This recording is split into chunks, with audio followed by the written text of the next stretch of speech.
Cet épisode est présenté par Fabriqueville. Ça vous dit de réaliser des coussins simples et rapides pour toute la famille, même vos animaux? Écoutez ce qui suit.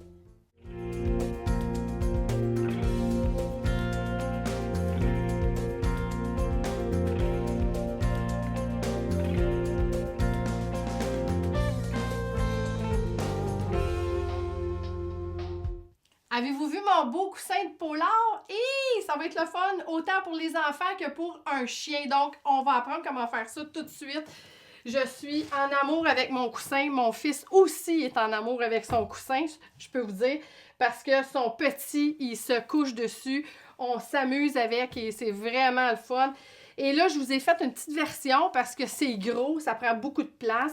Et là, je l'ai fait énorme, ce coussin-là, mais vous à la maison, vous faites ce que vous voulez, c'est à votre choix. Mais moi, j'aime ça quand on peut vraiment s'étendre dessus. Et puis, on s'imagine aussi qu'un coussin comme ça peut durer longtemps. L'enfant va grandir, va pouvoir l'utiliser pour écouter la télévision. Ou encore, la mode des fameuses tentes. On en voit partout, les jeunes veulent tout ça. Ils peuvent se coucher, mettre le coussin à l'intérieur. Et ça fait une petite maison pour s'amuser avec nos enfants.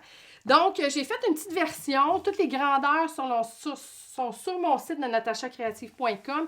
C'est environ 45 pouces la grandeur initiale du coussin.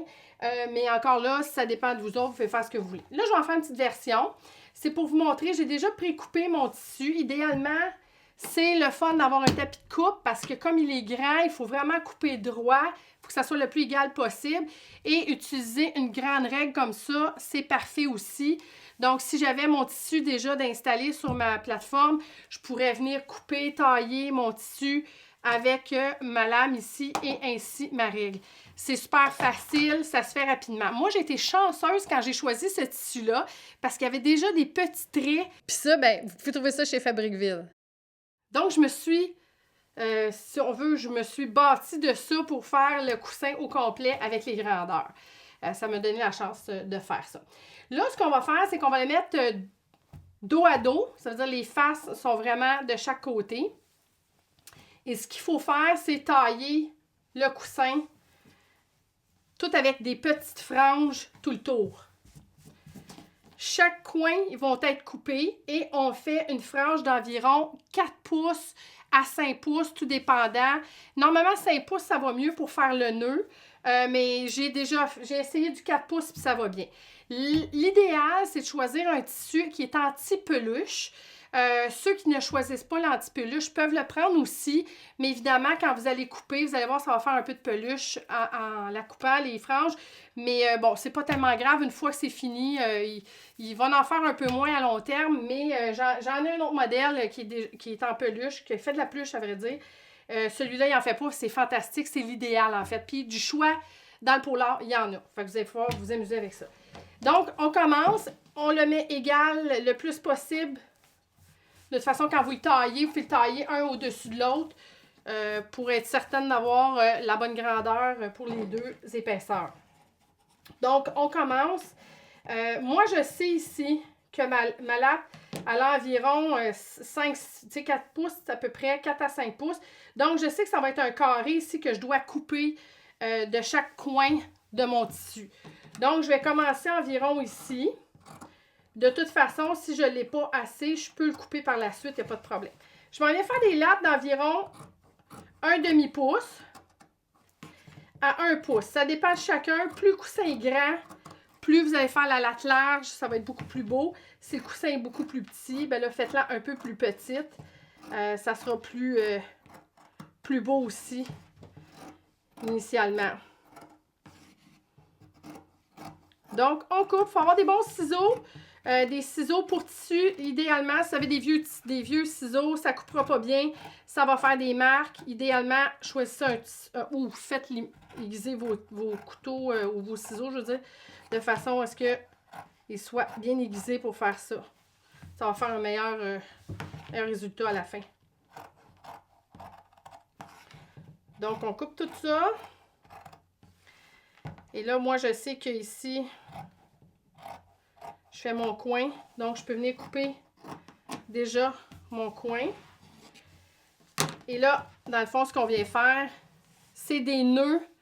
Moi, je les fais comme ça entre mes doigts.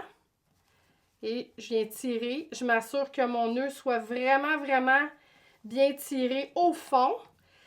Parce que l'idéal, en fait, c'est qu'il ne faut pas que la bourrure à l'intérieur sorte entre les nœuds. Donc, c'est important que les nœuds soient très près un de l'autre. Il faut prendre le temps de le faire. Et on fait ça comme ça tout le tour.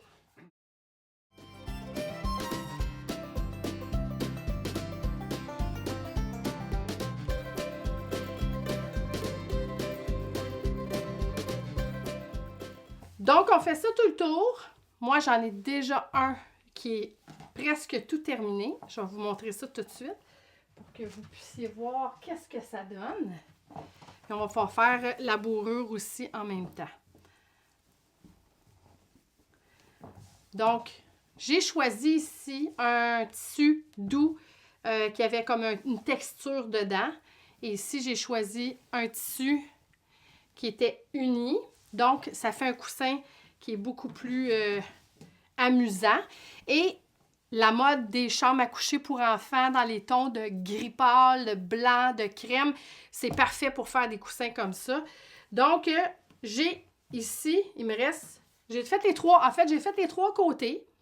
Et c'est là que c'est important, une fois que mes coins sont bien coupés et qu'il me reste cette section-là à faire, là, c'est là qu'il faut faire la bourrure du coussin.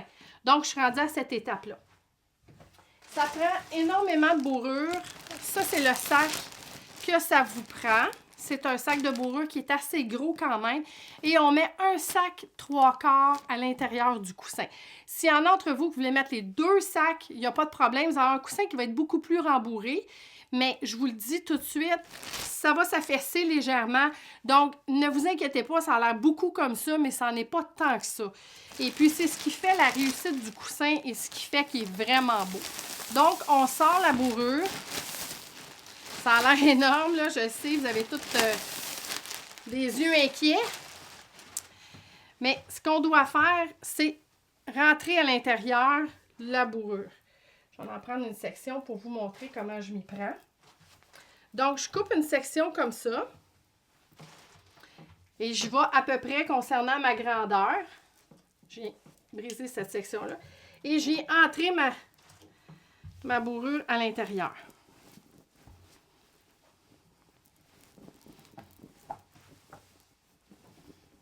Les premières fois que vous allez commencer, c'est pas tout à fait beau. Ça va être plus vous allez en mettre, plus ça va être joli. Donc, on la place comme il faut. Bien comme il faut dans les coins, c'est important. Et là, avec vos mains à l'intérieur, je vous le montre comme ça un peu, vous allez vous amuser à juste défaire un peu la bourrure comme ça. De façon à la rendre un peu plus, comment je pourrais dire, un peu plus amusante puis plus gonflée. Pour pas qu'elle soit trop dense et mince, là, tu sais. Donc, il faut lui donner un peu de forme. Donc, on fait ça partout. Et on continue, on rajoute une laise un peu plus par en avant. Au début, c'est pas beau, je vous le dis tout de suite, ça fait bizarre. Mais plus vous allez en mettre, plus ça va être beau. Puis quand le coussin va être terminé, vous allez voir, ça va faire toute la différence. Donc, j'ai fini de faire ma bourrure à l'intérieur. Ça m'a pris un sac et demi environ. Comme je vous dis, il n'y a pas un tissu pareil, il n'y a pas un coussin pareil. Ça peut jouer. Là, vous allez me dire, ouais, il est bien gonflé. Mais ne vous inquiétez pas parce qu'une fois qu'on va mettre le bouton, ça va venir qu'à s'affaisser un peu. Donc, c'est ça qu'on veut. On veut que ça soit vraiment coussiné comme ça. C'est important. Donc là, ce qu'on va faire, c'est qu'on va venir finir, si on veut, les nœuds sur le côté de façon à bien, bien fermer le coussin. Et comme pas de couture, c'est super le fun, on continue à faire les nœuds.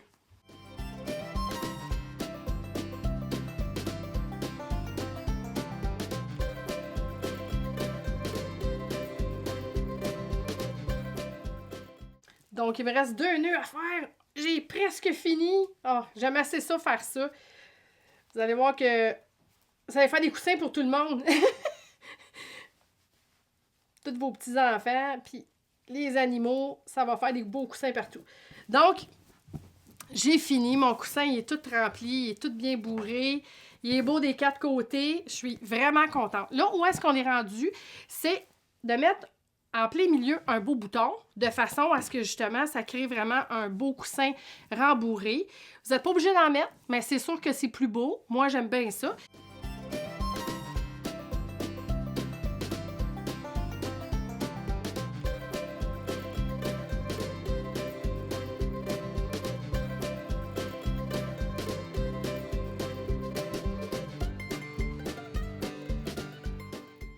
Ce que j'ai décidé de faire, c'est prendre un tissu qui était sans texture pour le dessus, étant donné que celui-là était texturé, pour faire une petite différence. On va venir piquer dans le centre de mon coussin. On y va environ. On peut prendre les mesures aussi.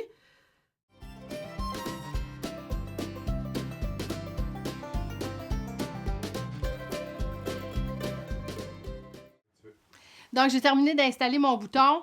On est content du résultat. Ça fait une belle bourrure. Et puis, on a un super de beau coussin décoratif, autant pour les enfants que pour les animaux. Et puis, je vous montre encore le gros. Il est même plus gros que l'autre. Donc, la grandeur, ça n'a pas d'importance. Et puis, même comme ça, une petite idée que je vous donne, vous pourriez même faire votre coussin pour ceux qui font de l'allaitement, le faire en forme de U. Peut-être ça pourrait être une bonne solution aussi pour les futures mamans. Donc, profitez-en parce que le polar, pas de couture, plein de bourrure, ça fait des beaux coussins.